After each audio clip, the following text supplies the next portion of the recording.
Hi, welcome to week one. So we talked in the overall video about the structuring of the modules. For this introduction unit, you'll notice that it's the same as the others.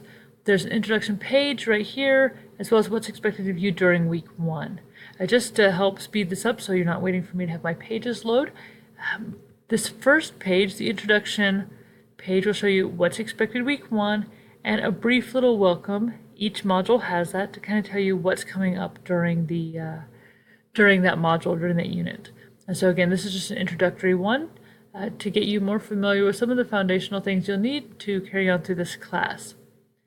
You'll notice that there's a week one activity where it says hybrid do face-to-face.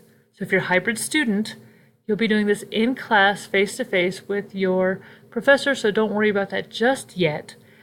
Again, please note that face-to-face doesn't necessarily mean you meet on the exact date specified there. That's the day for the end of that week.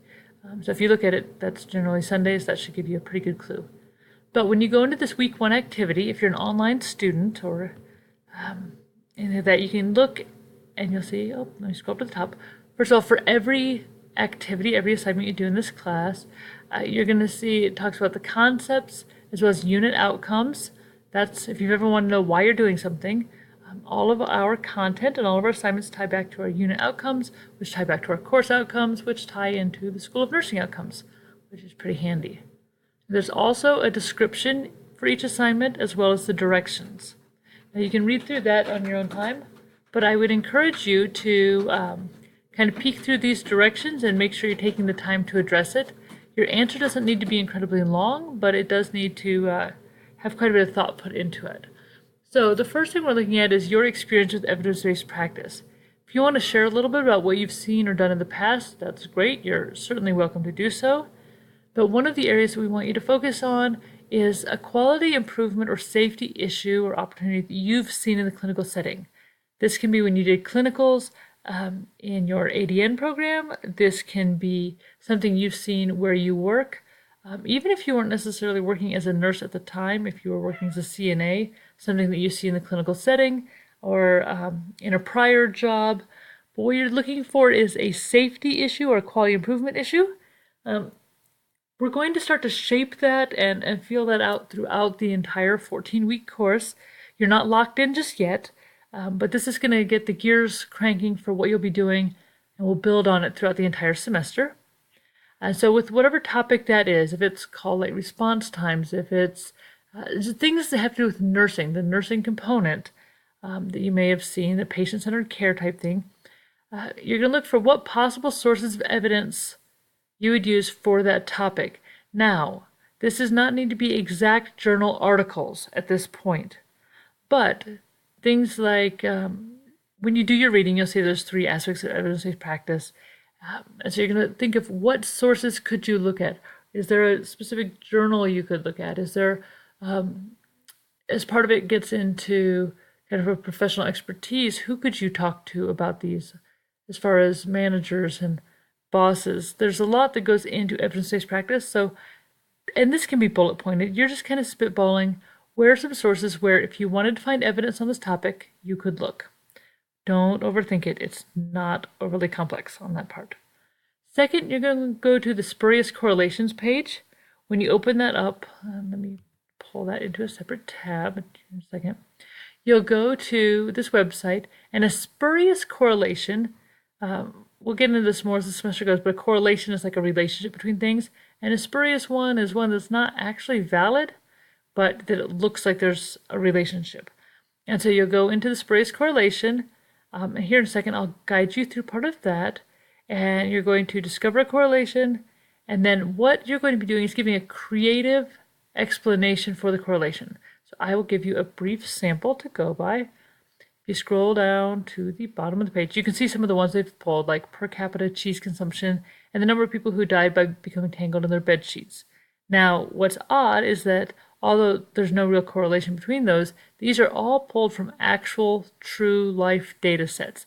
These aren't made up. These are real sets of data. So you can go to discover a correlation, and you have the option to look at variables. So let's say that I want to look at sunlight by state. I can view variables. It's going to give me everything I can look at. Let's choose sunlight in Georgia. It's a pretty sunny state. Now, once you do that, it'll talk about all the different things you can correlate with that.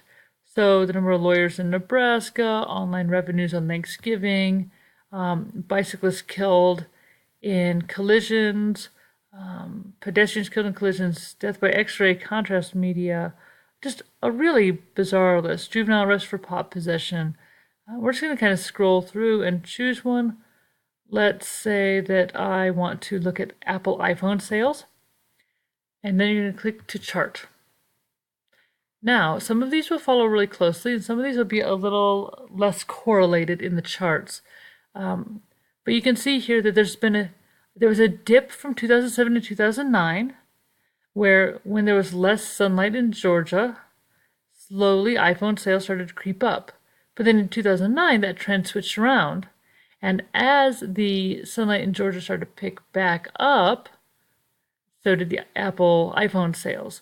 And so, I mean, clearly there's not an actual correlation between those two things, but you're going to claim, state your claim for it. And the reason you're doing this, and get creative, it can be goofy, that is absolutely fine. The reason that you're going to be stating a claim of why this is so is because it kind of walks you into how dangerous spurious correlations are. Often in the news and in media, movies, often people who have very little medical background who make medical claims will use spurious correlations where they'll talk about these two things trending together even though there's no actual correlation behind it. And so by making an argument of why what you found is absolutely true, it kind of shows you how easy that is. So always look for the due date. Again, depending on the semester, those due dates shift some, so please look at your actual due date and not just what's in this video. Again, it's a 100-point class, so this right here, 3 points means this is 3% of your overall grade, and how that's broken down is listed in here. You may see that as your professor goes in and grades these, you may receive partial points. So it is possible to get like 1.4 out of those 2 points, not only in those categories, but to let you know what is expected of you so you can do your best on the assignment. Now, in addition to that, you'll notice there's all these APA quizzes and content pages, and that is to help you feel more familiar and to kind of remind you more of what's expected in APA, because this is used heavily in the BSN program, both in this course as well as the other courses that you'll take. And I'd hate to have anyone lose points over something that's a fairly straightforward and repetitive system. But when you click on these, so let's say that you went to the style and format page, when you go to it, you'll notice, and this is again where I've preloaded it, there's information there. It'll give you some of the pointers for what you need. This has a sample paper embedded in it, but down at the bottom, there's a quiz for each one. So when you click on that quiz, it's going to pull up this, and you'll notice that each of these quizzes is worth 0.5 points of your score. So they're not worth much, but that does add up. So please, that's enough to round up a whole letter grade, so or a number for sure. So please go in and make sure you do all of those by the due date, and that will get you through your introductory section. And the next thing we'll do is look forward to week 2s, and we'll start the official module number 1.